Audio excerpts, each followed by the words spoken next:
Hi, welcome to this 31 tips in 31 days, and we're on day 4 now. We are on March the 4th. Okay, so I want to make it a little bit lighter this time because we've looked at your site. You've probably got a load of things you've got to put correct now from the sitemap, from the full audit. So we're going to take a step back to give you a bit of time. We're just going to look at video thumbnails because this is one that comes up all the time.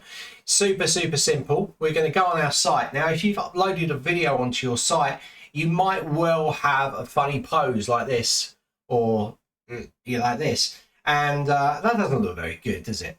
So we're going to look at how you can change the video thumbnail really easily in a few different methods. So we're going to go to site. We're going to go across to the left-hand side to media library.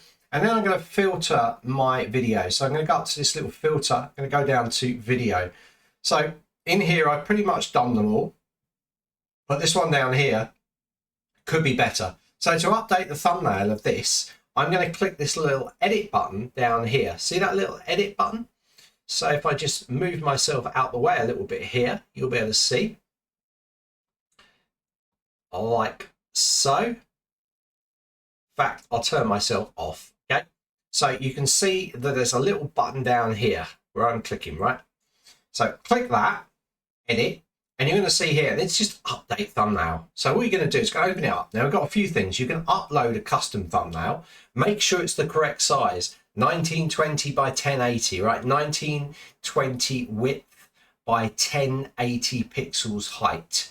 And then you can upload it and you can just drop it in there. So if I click the upload, I could go and pick one of these uploads, one of that's the right size, and then I could upload it directly into here, and you're going to see that it will upload, and there you go, right? 31 tips in 31 days, but that's not for this video.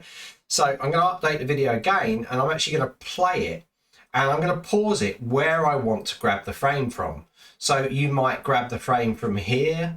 I'm going to grab it from the beginning, and I'm going to click select current frame. You're going to see on the right hand side, this will now update here, right? So it's also, you can design in Canva. Personally, I never use this. Sorry, Zenler, but I'm being totally honest. It's not very good because it kind of doesn't, it's hard to find it afterwards, your actual design.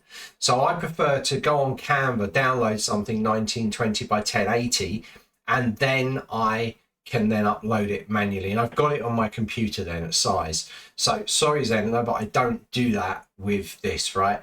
It's just not good for me personally, right? Some of you might have used it, but I prefer the uploading myself or selecting the current frame.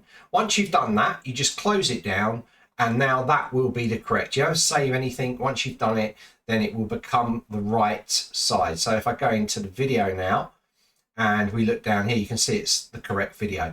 Now, if you look at it on your page and you're still seeing the old version, just hit F5 a few times. It just means your cache is cleared, or look at the page in incognito mode. So if you're using Chrome, go down there, go to incognito and look at that page, and you'll see that that thumbnail has been replaced. So what I suggest you do is just go to media library and then filter, just filter on video. You're going to see all the videos on your site. And any of the thumbnails that look really bad, just go in there, hit that edit button, and just update that thumbnail. And then you've done it. You can shoot back to the media library afterwards, apply the filter again, and then you can move on to the next one. So it's a very quick process. If you do it while you're doing this stuff, then it doesn't get out of hand. But check all your video thumbnails. Really simple to do, really quick to do inside Zenler, and get busy. So that is tip number 4. See you tomorrow for tip number 5.